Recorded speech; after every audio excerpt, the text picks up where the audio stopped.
Hello and welcome to the Consistency Project with E.C. Sinkowski. My name is Patrick Cummings, and every episode I have the privilege of having a discussion with E.C. on subject matters that range from nutrition to fitness to the choices we can all make to live a healthier, more functional life. By exploring both the principles at play and the actions worth carrying out as a result, it's our goal to get you thinking, get you moving, and get you taking more consistent steps toward optimizing your well-being. Thank you so much for tuning into the show this week. Hello, and how are you, E.C.? Good. How are you? Wondrous. We're returning to Quick Bites. Let's do it. Quick Bites, for those folks who may be new, first of all, welcome, is when you go through your list of questions that listeners, folks on social media have sent you. Really good questions, but perhaps questions that don't warrant a full episode in and of themselves. And we do 5 questions in about 5 minutes each. Mm-hmm. We've been doing something relatively recently where we're kind of themed Quick Bites. So you've collected some questions all within the same rough theme. Mm-hmm. And this time around, we're going to do protein. We're going to focus on questions around protein. Before we get into the first one, I always like to ask, what's the best way for folks to get into or get a question into a future Quick Bites or a future episode in and of itself? Yeah, they sometimes do become that. OptimizeMeNutrition.com/email is how you sign up for my newsletter. And then when you click reply to anything I send out, I get it in the queue for Quick Bites or for podcast episodes. Simple as that. Okay, so we're just going to jump right into it. As I said, we've got 5 questions. This first one is from Jordan. He says, or she says, I've seen great results with targeting 1 gram per pound of protein. How does that number work if someone is wanting to gain or lose weight, though? If I'm wanting to go from 140 pounds to 150 pounds, should I be targeting 150 from the start or increase protein as I gain weight? Same with losing weight. If I want to go from 140 to 130, which number should be my target grams? Yeah. I first just want to re-highlight that my baseline recommendation is the 0.7 grams per pound. I know that some people will find success higher than that. And so my recommended range ends up being 0.7 all the way up to 1 gram per pound. I will say that I don't think a lot of people need the 1 gram per pound, even if they want to gain muscle mass. We find that the 0.7 is enough for non-professional trainees to maximize muscle mass growth. And I know I've said that before, but it's something I have to keep reiterating because people are consistently surprised that they don't need to be eating 1 gram per pound of body weight. And we just have to remember that, more protein is just more calories at some point. And if you don't need all of that protein, and many don't, you can free up those calories to use elsewhere. Now, it's totally fine that Jordan is there and finds success there. I'm not trying to convince them to stray from that. But I do like to kind of reiterate that when we're answering questions for the entire podcast audience. Some of it, why people end up higher, is just preference. Some of it, people do really have the muscle mass or volume or athletic capacity to necessitate that. But oftentimes we can be lower. Okay, I think I've hammered that enough. Jordan actually wants an answer to their question. So couple of nuance points. The first is my recommendation is based off of your current weight, because that's how the literature reports it. So when we say there's research on X, Y, Z, it's almost always based on studies reporting on the person's current weight. So when I say, 0.7, it should be of your current weight. Now, the truth is the protein intake is for the lean mass. And so that's why if someone is, 25 pounds away from their target, then I suggest to use their target weight. So if they're like 200 pounds and they want to be 150, it's best to use the 150 to calculate their protein take. Not only is it more realistic of what their body needs from a protein perspective, it's also going to be more realistic from a sustainability perspective. Just getting through all of that protein at the higher number will be difficult for a lot of people. Now, in the example that Jordan gave, there was only a 10-pound difference. And so in those cases, it doesn't really matter if you use your current or target weight for the most part, because we're really just talking about, about 7 grams of protein different, right? 10 times 0.7, we're talking about like 7 grams of protein. And so once you were kind of within 7 grams of protein every single day, if you're truly consistent, it's really not going to matter. Training and the rest of the diet are now going to become more important factors than, choosing 140 or 150. So just pick either weight and be consistent there. Now, I did pick kind of 25 pounds away as a cutoff to then start choosing between current and target, because that starts to be a large enough volume of protein. That's close to 20 grams of protein, which for a lot of people can be enough that it's almost like too much, to be sustainable. Mm-hmm. And so this generally works of, using your current weight. If you're within 25 pounds, it works whether or not you want to gain weight or you want to lose weight for most people. The 10-pound differences of jumping up or jumping down is not going to really make or break it for most people. I think there is a small final wrinkle I want to touch on for people that are in that mass gain scenario. And it's really for the people in the mass gain scenario who are already relatively lean and relatively advanced athlete in terms of their general strength. They can over double body weight back squat or something like that. Then you definitely want to make sure that you're eating protein for that target weight, even if it's 10 pounds away. Because basically when you're at that advanced level, you really need to be in this caloric surplus to add muscle, that you want to be looking at that total calories and all macros, not just the protein, but shooting for a slight surplus of protein grams will help you shoot for a slight surplus of calories as well. Most people just aren't that advanced to necessitate that level of precision. Got it. Okay. Ryan asks, I'd love to hear your recommendations for someone who needs to consume a large portion of protein, given your 0.7 grams per pound of body weight recommendation. My figure would be about 150 grams of protein, which amounts to a fair amount of meat or cottage cheese or Greek yogurt. I find myself using protein powder as an easy way to get in some grams, but number one, gas, and number two, it doesn't leave me feeling very full. Yeah. So, Ryan's targets this 150 grams per day, and that always makes me pause based on a 0.7 multiplier. Again, maybe this is not for Ryan, but when answering this question to a large audience, I do like to give a little bit of background, just like the last question. Mm-hmm. I'm sure we all know at this point that I don't love absolutes, but when I hear 150 grams, that's sort of my high end range of the recommendation for what I consider kind of the average recreational athlete. And that, in my opinion, when protein intakes are higher than 150 grams per day, when we're talking about that type of person, they just tend to be unsustainable. People can't keep up. So in some cases, I wonder if people aren't using the appropriate target weight that we just brought up in that last question. Because if we do the math kind of backwards, 150 grams per day of protein means that the current body weight is 215. Mm-hmm. Now, I'm not saying that 215 is too much total weight. It just isn't the average physique, right? It isn't the average body size. Now, of course, there are cases where this is entirely appropriate. They're definitely going to be taller. They're definitely going to be more muscular. So it's totally possible that this is true for Ryan. But I just wanted to point that out for the audience that, again, if you're more than 25 pounds away from your goal weight, use that to calculate your protein intake. Okay, let's get to what he wanted.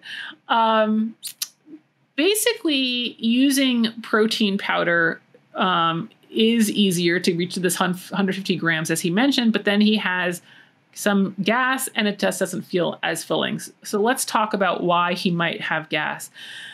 I hear this one a lot. Especially about whey protein, but it really could be from any type of protein powders. The first reason why it could happen, and this is specific to whey, is potentially because of the lactose that it contains. Mm-hmm. So whey is the protein in the milk, lactose is the sugar in the milk. And yes, whey protein is supposed to be just the protein, but there is, of course, some lactose remaining. And this is why there is some carbs in whey protein products. Now, whey concentrate, that's one of the ways that you'll get whey protein powder, tends to have more lactose than whey isolate. So there's been more processing with the whey isolate. So that could be the first step, especially if you're using whey protein. Do I have whey isolate? If I don't, maybe I'm going to try that. The second issue why you might be having this gas with protein powders is simply due to the additives. So sometimes things like sugar alcohols, similar to like what you might find in sugar-free gums, they're used for sweeteners in protein powders. And sugar alcohols, that's the P in FODMAP, which is fermentable oligo monosaccharides and polyols. And so they're these naturally occurring but poorly absorbed short-chain carbohydrates. And the fermentable aspect means that your microbiota is what's breaking them down and producing gas. And so you might find that there's some of these sugar-free sugar alcohols in your protein powder, like mannitol and sorbitol and xylitol and so on. Yep. Look at the label for those. Again, I'm not concerned about them from developing some chronic disease or some of the stuff that you hear on social media. It's more just that you might from a digestive point of view, might end up having more gas. And there's also, of course, other additives besides sugar alcohols. There's things like inulin, which is a naturally occurring fiber source. It also tastes very sweet. And then, of course, if your protein powders are actually from plant sources, it might not be additives. It might just be the increased fiber and, let's say, a bean protein powder that is resulting in gas. One more thing that's interesting that I don't think we've talked about yet related to this topic is going back to the proteins found in the product. This would be specific to casein. So not whey protein, but maybe you're using a casein protein. People have probably heard about or seen in the stores this variation between A1 and A2 milk. Mm-hmm. Those are referring to different types of casein proteins, where A1 proteins tend to have more digestive symptoms associated with them. So that could be it too. Now, he mentioned cottage cheese and didn't say that there were issues. So I would first consider maybe it's the additives, or if he's using a plant-based protein, maybe it's just kind of the overall fiber in it before thinking, it's the whey or it's the casein. Okay. Now for the comment where he says that he finds that protein powders are less filling. Mm-hmm. Yeah, there's really no way around that. It's a processed food, so it's going to be less filling. It's definitely probably one of the healthiest processed foods out there because we don't really seem to overeat it, but it is processed. It's taking the water weight out, so it's not going to stay in the stomach as long. It's not going to take as long to break down, and so you just won't feel more as full. And so there's your answer. If you don't feel as full and you want to feel more full, then you're going to have to eat food. I do think with a target of 150 grams a day, you really shouldn't need more than one shake a day, though. Like, this shouldn't be that I need to do all these shakes all day to get there. I think you can do it even on all whole foods, to be perfectly honest, although shakes can make it a little bit easier. So it shouldn't be something like you're starving all day because the entire day has just been, 3 protein shakes or something like that. Mm-hmm. Got it. Okay. Next question is from Ethan. What do you think about Tom Brady's protein consumption? Yeah. And then I think he linked to an article that I have not read. Okay. So Tom Brady's protein consumption. Do you have an opinion on this? I do. I do. Okay. So what's the context first? I need to basically say what the article said of his diet. But before I get into some of those details, I liked this question and I wanted to touch on it because I think it really hammers the concept of looking at the end result first and letting that be the guide versus, looking at maybe his protein percent and then comparing it to PubMed or something like that. Because I think we all know, regardless of what team you've cheered for in the past, that Tom Brady has proven himself to be kind of at the pinnacle, we could say, of football, and he did it for quite a long time. And so if we are thinking about, is Tom Brady's protein consumption right for him, especially from the angle of optimizing performance, I think the answer is yes. Mm-hmm. This article could tell me all he eats is wheat bread. And assuming his goal is football greatness, I wouldn't have anything to say besides keep it up. What's there to improve when you're winning all the time, right? Now, if I had a recreational athlete, maybe a high school football, and they really want to progress and they don't have a lot of muscle mass and they're not making the team, and they tell me that their diet's all wheat bread, I'd probably suggest something different, right? But when somebody's at the very top of their sport, you kind of have to just accept the fact they've already proven their method, for them at least. Right. And I know the wheat bread is a really silly and extreme example. Obviously, at some point, we're going to have nutrient deficiencies. But I think I'm just trying to hammer the point of I'm not going to try to optimize something that's already optimal, regardless of what it is. He could tell me some really wacky things and I'd be like, I think you're doing great.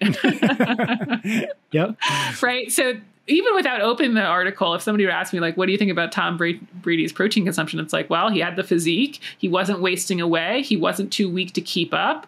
He had quite a long, successful career. I think it's great. Okay. Mm-hmm.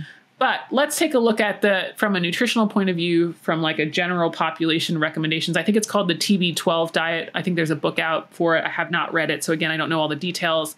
From what I see online, it's largely a plant-based diet. The articles say that it's 80% plant-based. That percentages are always murky. What does that mean? Is it based off calories? Is it based off food volume? But whatever, largely plant-based. And then this is from Forbes.com that it's, organic fruits and vegetables, nuts and seeds, whole grains and legumes should make up about 80% of the diet. And then grass-fed organic meat and hormone and antibiotic-free poultry should make up the remaining 20% of the diet, along with wild-caught fish and seafood. And then there's all these other rules that are typical of these, quote, clean diets, like no vegetable or seed oils and no soy and no GMOs and on and on. So from a protein perspective, I think this could be fine. Again, even from like a Gen Pop, scientific evidence point of view, because when I look at my 0.7 grams per pound multiplier, this ends up being about 20% of calories from protein. And so this could be right there. It's basically saying 80% of the diet's all this other stuff, and then 20% of the diet is the meat, right? So it's going to potentially be pretty close to 20% of the calories. He's getting it from fish and poultry. That's going to have enough of the complete amino acids. So I'm not worried about there. You could potentially argue overall about his diet. This isn't about protein, but you could potentially argue that maybe his diet's a little bit low carb, like he's, never eating kind of any grains or any sort of volume of that. Maybe theoretically, I think for Tom Brady, the results speak for himself. But from a football perspective, the quarterback isn't the one who's doing all the repeated sprints as much, right? So we don't necessarily need as much carbs as, let's say, a running back or something like that, a tight end. So I think his diet is great. And I think the other thing that's really interesting for him, especially, and for the Gen Pop, I can see that a lot of people will improve for all the reasons that we've said, more whole foods than not, but some of the rules aren't necessary. I think the other thing that I want to highlight about a high-level athlete is there's also a mental aspect to their diet. I am sure that Tom Brady believes that diet was eating the cleanest, the purest, and the best for him. And so you can't discount what he also believes the diet is doing for him.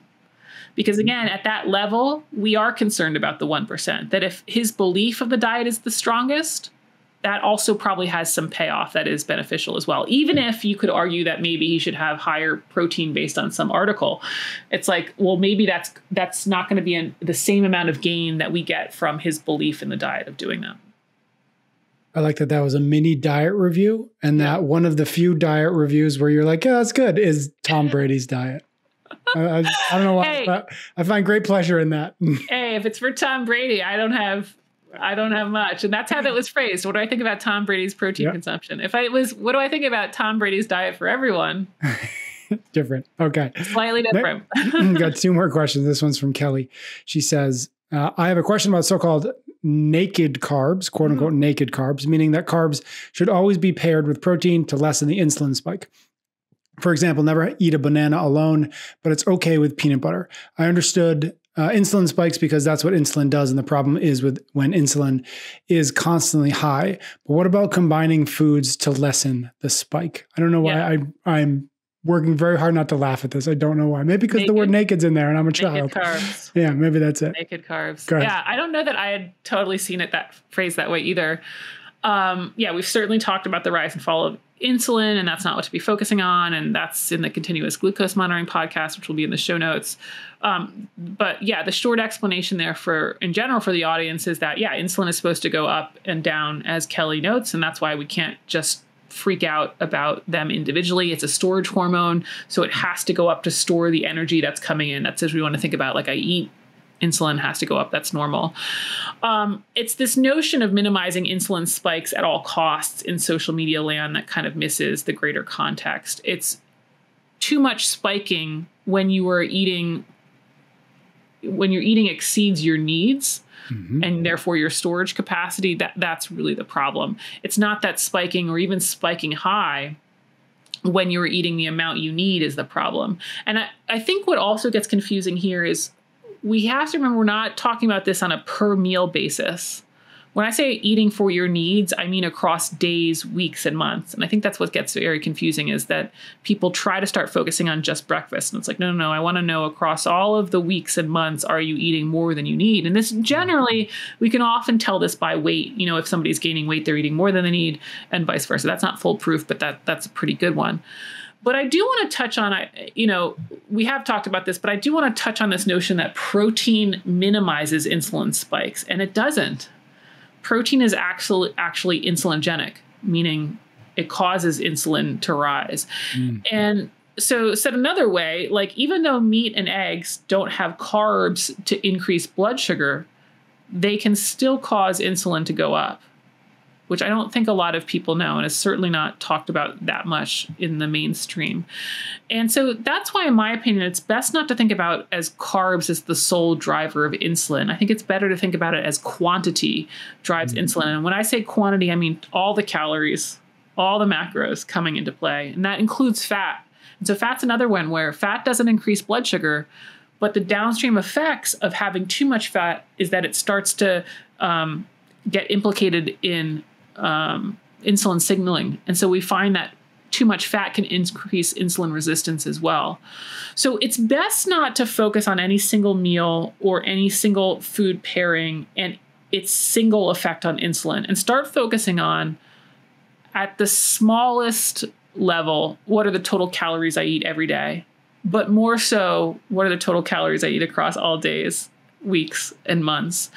And I think we touched on this a little bit in Adrian's podcast, which I'll put in the show notes. But I do think it would be great for your own sanity to just unfollow anybody who talks about food combining rules or insulin spikes from a single meal. Honestly, a few wrong clicks on social media can like send you down a rabbit hole for the rest of your life. So just get yourself out of there. Now, if somebody does have excess weight or weight to lose, they are potentially having too much insulin and too often. And what's better to look at than a single spike in a meal would be look at something like their fasting blood sugar or their HbA1c. Those are going to take a more comprehensive look at the long term instead of individually what's happening kind of hour by hour. All right. Last question we've got is from Carrick. I hope I'm pronouncing that correctly. He or she says, I'd love more tips on how to get more protein besides protein powders. Yeah. Yeah, I think there's two kind of tips that are a little bit underutilized for this never-ending quest for more protein, it seems. Yep. The first is just increase the serving sizes of the protein foods that you're already eating. I think a lot of times when people think about, oh gosh, I need more protein, the first thought is now I have to find 6 new foods to like or to eat or to prepare, which you can. Of course, that is one option, but I do think that's a little bit harder of a sell because maybe you're not eating meat for ethical reasons or you're not eating seafood because you hate to prepare it. So trying to expand to options that you already kind of have excluded might never happen, or it might just be a really hard habit to create. So for me, it's like, okay, well, let's start where we are. Maybe I'm having 2 eggs at breakfast, so I'm going to make it 3 and add some egg whites as well. Or maybe I'm having 3 ounces of chicken, I'll go to 4, or I'll go to 5. Or maybe I'm having a glass of milk, I'll go to 2. You know, find the item in the meal that is your protein food and just increase the serving size of it. I think that's the best first step.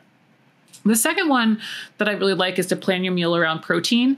Of course, you know, with my bias towards the 800-gram challenge, I'd say plan the meal around your fruits and veggies and protein. But assuming that you've already got the fruits and veggies dialed, your next thing is to focus on, okay, I need 30 grams of protein at most of my main meals. It might be higher for other people, but a lot of people struggling for protein are kind of around this 30-ish grams per meal. Okay, so you need to kind of make the meal have 30 grams of protein before you eat other things. Like what's going to be on the plate that's 30 grams of protein, and then add the other things. And I also think it's important to point that out that this includes breakfast. So when I talk about planning your meals with protein, it includes breakfast. You know, so often it's breakfast is like, you know, the classic 5-10 grams of protein in some carbohydrate roll or something like that. And then all of a sudden you don't realize why you can never hit your protein target. It's like, well, yeah, we got to make sure that we're having a good whack of protein at breakfast. And I think those tips are really the first 2 that I would start with. You might end up finding that the protein sources that you like or are already using aren't really protein sources and unrealistic. Like to get 30 grams of protein from peanut butter, I think you'd be close to 9 tablespoons or something. So you might realize that, okay, the protein sources I like aren't really realistic. But I think for a lot of people, those can go a long way. And yeah, obviously then would be the next one is to start to branch out to other protein options and sources. And I do think that even just 1 or 2 can make a big change. Like I recently have gotten back into tuna, which I've never really been a big fan, but they've got those packets that are already flavored and stuff like that. And even just having one more quick protein option can really add a nice variety as well. So think about different cuts, think about different meats, think about all the different dairy options. There's probably one or two out there that would be my next suggestion to go to. Yeah, I second the tuna fish. It's, if for no other reason that it's the simplest. Yeah, obviously you got to like it, but like if you like it, it's such an easy and quick lunch, and it's hard to make an excuse of like, oh, I don't have time to make that. Like you open it up, it's pretty much ready to go. I love the buffalo flavored one. I haven't tried the flavored ones. I'm gonna have to look for those. Totally. All right, my friend. Thank you. 5 questions in. I think we did a good job on the timing. Oh, cool. Five questions in five minutes each.